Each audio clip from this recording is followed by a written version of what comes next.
Welcome to the Trading Lounge and the day ahead report, and here we're looking at the Dow Jones on a daily chart. And last night, as you know, the markets were down somewhat, so we're looking at I think a price down at the moment around the 13,170. And if the well, a couple of things here. First of all, this move up from the 16th of November up through to here.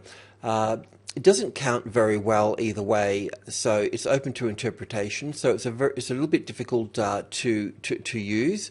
We understand that there is a trend line through here, and it hasn't broken that support yet, but it certainly can. And if it did, and two things here: if it broke the trend line and found the 13,200 as the retested resistance, it can trade below it like it has, but retesting it, if it fails there and rolls over, then we can expect it down further down into the sort of 13,000 mark here. So this, as we pointed out the other day, the trend down through to here is the 61.8% roughly, is a bit higher than where it is at the moment here at the 13.3 here. And when we use the levels, which are a little bit more sort of, I don't know, robust, I guess, in terms of a market moving from one number to the next. If support is found on the 13,300, the top of minor group 100, 200 and 300, well then we can look further up. It's also normal for a market to come up and hit the top of the top of group 1, number 3 level here, and then have a correction from this point here. And as we can see before here, it's really cut off quite sort of squarely in here before. So we need to give it a bit of time to move down, because we don't have a clear positive wave count to the upside. It's open to interpretations. It can even be a corrective wave to the upside, or it can be an unfinished impulse wave to the upside. It just counts in, you can count it in different ways, and you can see what you want to see out of things at times. So we just need to be careful, and we can use Elliott when it's strong and steady, and we know where it is. But if we don't know, then we need to say so, and we need to look at other ways to do things.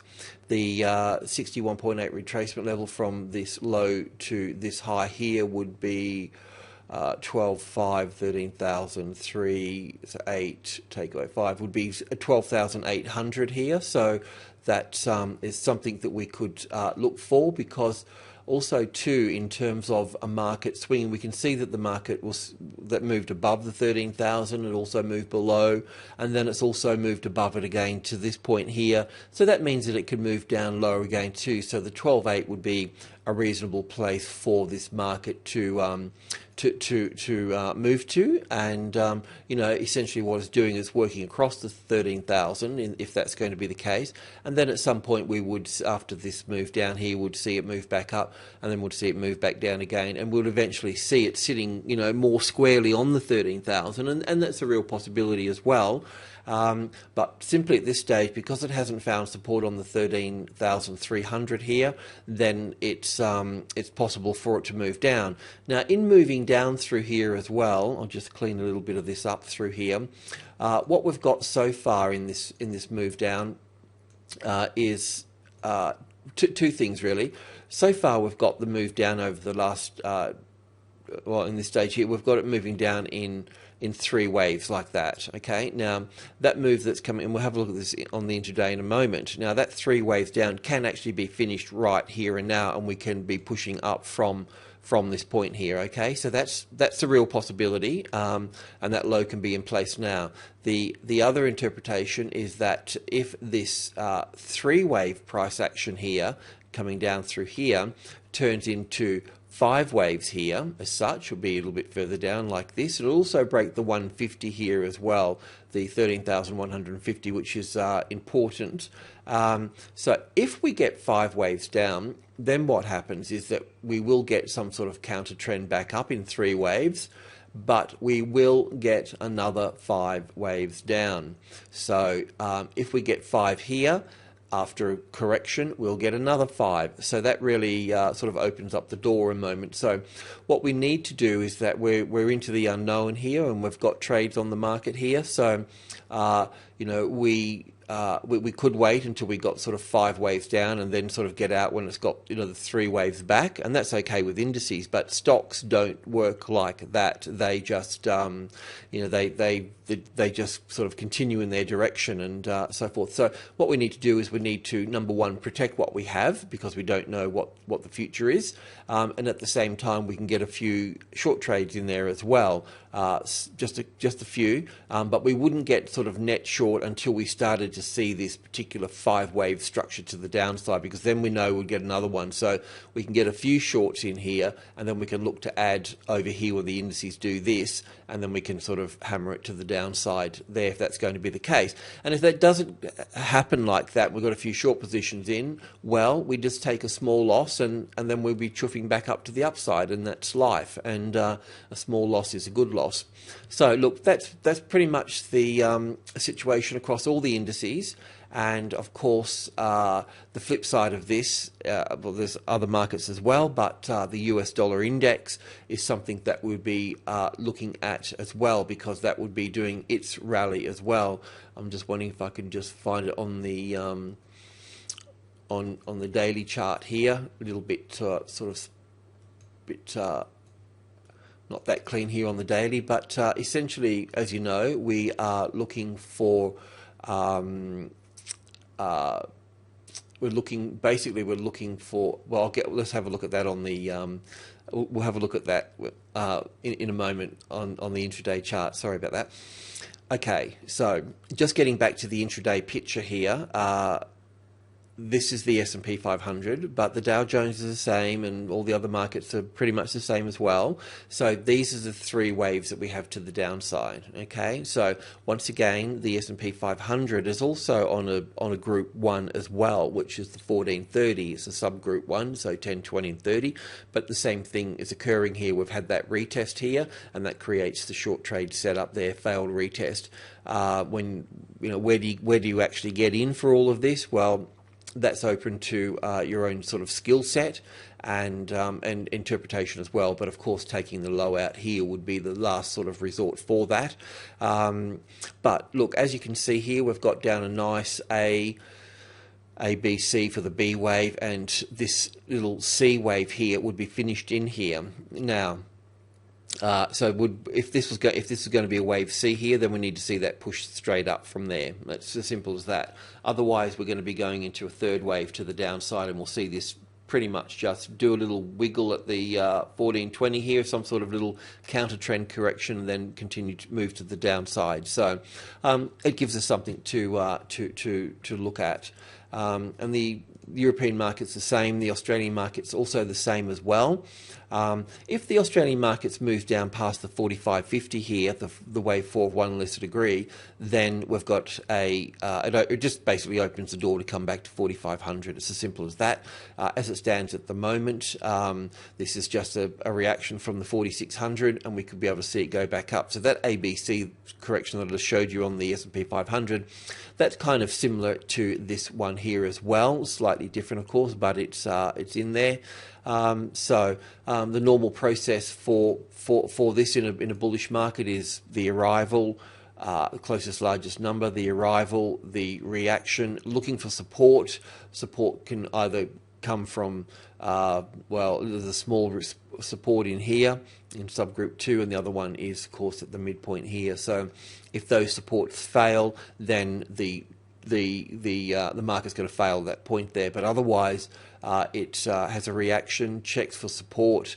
If it finds support, then it will create the first high above the level. So we would see, as we mentioned yesterday, we would see a move up through here, but only to see us have a larger correction across the 4,600 here. So yeah, that's pretty much the story there. So look, we really just got to see if we get 3 or 5 waves in this move to the downside, and then we know where we are within that degree of structure there. The metals, let's have a look at the metals, as they are also softer as well. Just on the market correlation here, we can see that the metals, gold, is much weaker than the S&P 500, and also the euro as well here. So if the S&P 500 continues to move down in 5 waves, well, we're going to see the currencies, the euro, move down as well there. But coming on to copper here as base metal, we can see the price. It's in group 2 here, which is 65, 72 and 80. If it drops out of that, well, then that's a real concern and also a bearish situation as well. But at the same time, the 72 is a strong number, and we expect a reaction there, and we're getting the reaction. It would just be nice to keep it within group 2, the 365. However, the 38.2 retracement level is slightly below that at 363, and also the wave 4 of 1 lesser degree is also at the 38.2 retracement level as well. So we can allow that to come out of there, but we want to see on the retest, we want to see the price get back, the market get back up above the 365 there and find support there. Also as well, the move down through here would also be pretty much in line with the S&P 500 in terms of its corrective pattern, so it could turn into 5 waves as well. So it's just at a point that we need to be sort of careful, but we just need to be diligent, I guess is one word. Yeah, that's that. To keep an eye on that. The gold market has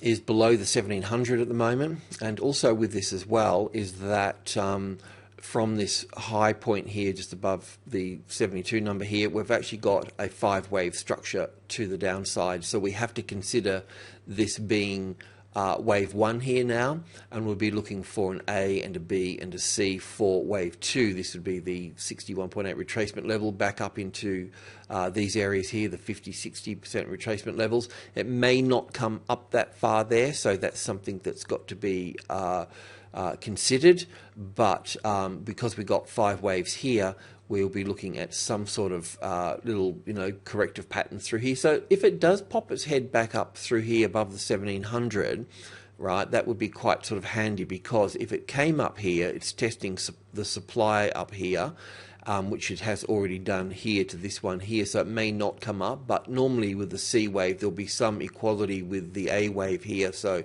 depending on how far the B wave comes back, we can line up where we think we're going to get here, but it might just come up here a little way.